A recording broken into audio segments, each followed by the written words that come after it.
The night was eerily silent, every sound swallowed by the darkness. This happened to me a year ago, when my final exams were approaching. I still had a lot of studying to do. Our school library usually closed at 5 in the evening, but because of the upcoming exams, the administration decided to keep it open until midnight, so students could study in peace. My house wasn't far from the school, and honestly, I preferred the quiet, calm atmosphere of the library. That day, I reached the library around 6 in the evening, completely absorbed in my studies. I lost track of time. When I finally looked at the clock, it was already 10 at night. I had never stayed this late before. By 8, there would still be a few students around, but at 10, the place was utterly deserted. I only had a few pages left to go through. I decided I'd finish quickly and then head home. Just as I resumed reading, I heard it, a sound, soft but distinct. Someone limping. My heart pounded in my chest. I brushed it off. Maybe it was just my imagination. Gathering my books hastily, I rushed out of the library. Outside was a long, desolate corridor. It led straight to the main exit of the school. As I moved forward, I saw her. At the far end of the corridor, a woman, just standing there. I froze. My feet felt heavy, paralyzed by an unknown fear. I took a cautious step forward, then another. But the closer I got, the stronger the unease grew in my gut. I swallowed hard, mustering the courage to call out, "Who's there?" The moment I spoke, she disappeared, just vanished. I let out a shaky breath, my hands trembling. I hurried toward the exit. The street outside was oddly empty. Strange, because usually it was bustling even at night. Anxiety crept in. I kept my eyes on the ground as I walked. And then I saw it, a shadow, stretching toward me.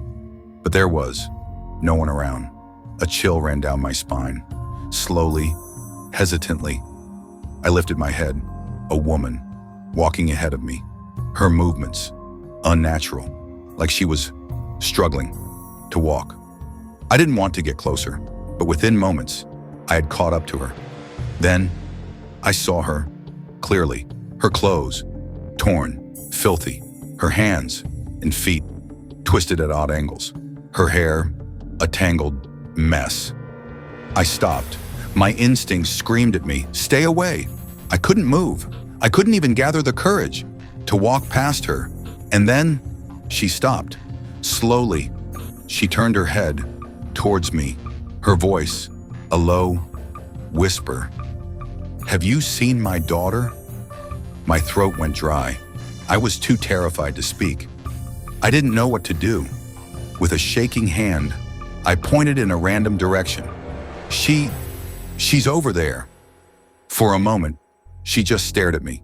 Then, she turned and limped away, disappearing into the darkness. A heavy silence fell over me, but my mind screamed, "What if she comes back?" Panic surged through me. I bolted. I ran as fast as I could, and then a scream, a blood-curdling, soul-shattering scream. "She's here!"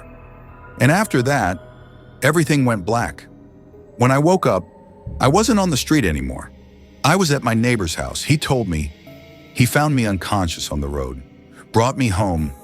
Later, I learned about a tragedy. In 1998, a little girl, a student at Eden Hill School, died in an accident. Her mother, Agatha, never recovered.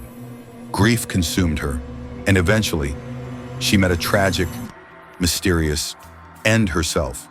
They say Agatha's spirit still roams, searching for her lost child. And that night, she mistook me for someone who could help her find her daughter. Hi everyone, I hope you enjoyed the story. Don't forget to comment and subscribe to my channel. If you haven't already, I'll see you again with another creepy story. Until then, bye. Thanks for watching.